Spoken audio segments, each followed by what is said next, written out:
I was in the middle of recording a different video for the channel today, but that one's gonna have to wait till either later tonight or tomorrow because we gotta talk about what the hell the Red Wings are doing right now. So first, the Red Wings sent prospect Andrew Gibson, who was a second-round draft pick in last year's draft, to the Nashville Predators in exchange for a second-round draft pick in this year's draft, which originally belonged to Tampa Bay. It's 53rd overall. Along with that draft pick, the Red Wings acquired prospect Jesse Kiskinen, who was a third-round draft pick by Nashville in 2023. I actually made a quick video on the second channel giving my thoughts on this trade, which I have since deleted because everything I said in that video is now irrelevant. But one of the things I did say in that video is that this trade could potentially be a precursor to some additional moves for the Red Wings. Maybe Steve Yzerman wants to use this additional second-round draft pick to trade up in the draft, or I also said maybe he could use it to attach it to a bad contract as part of a cap dump trade, maybe someone like Justin Hall or Ben Sherratt. And that is actually exactly what happened. Steve Yzerman used this additional second as part of a cap dump,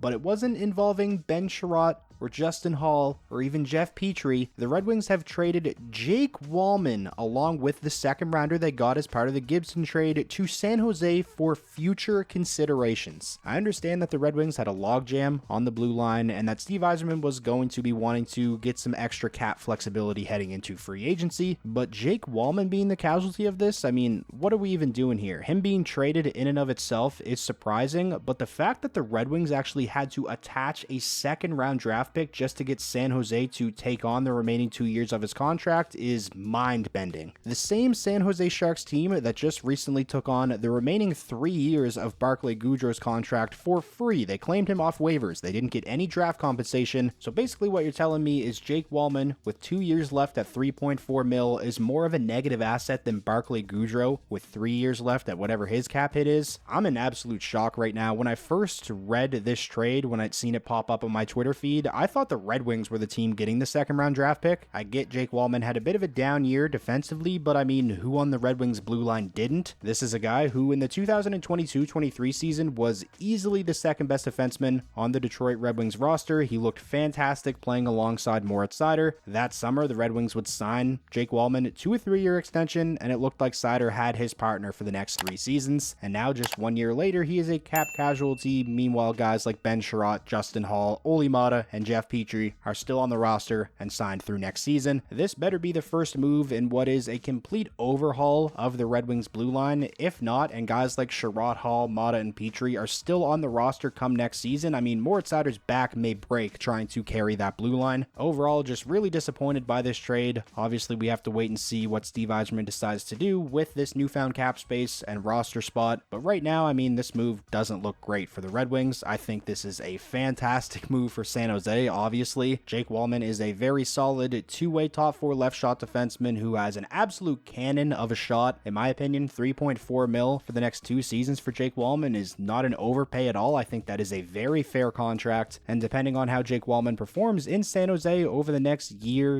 and a half, I would not be surprised at all if sometime down the line San Jose is able to acquire an additional asset or two for Jake Wallman in the final year of his contract. But that is pretty much all I have to say about the couple of moves that the Detroit Red Wings made so far today. As you guys can tell, I'm not happy about these moves, but we're gonna have to wait and see what happens. I don't want to jump to any conclusions just yet. As always, I'm really interested to hear your guys' thoughts, especially if you're a fan of the Red Wings like me or a fan of the San Jose Sharks. Let me know your thoughts on this deal down below in the comments. How are you feeling? If you made it all the way to the end of the video and you enjoy these trade breakdowns, then be sure to drop a like. That is the best way to let me know that you enjoyed, and it does help out the videos a ton. And most importantly, if this was your first time checking out the channel and you want more NHL content just like this all year round, be sure to hit that subscribe button, and I'll talk to you all again soon.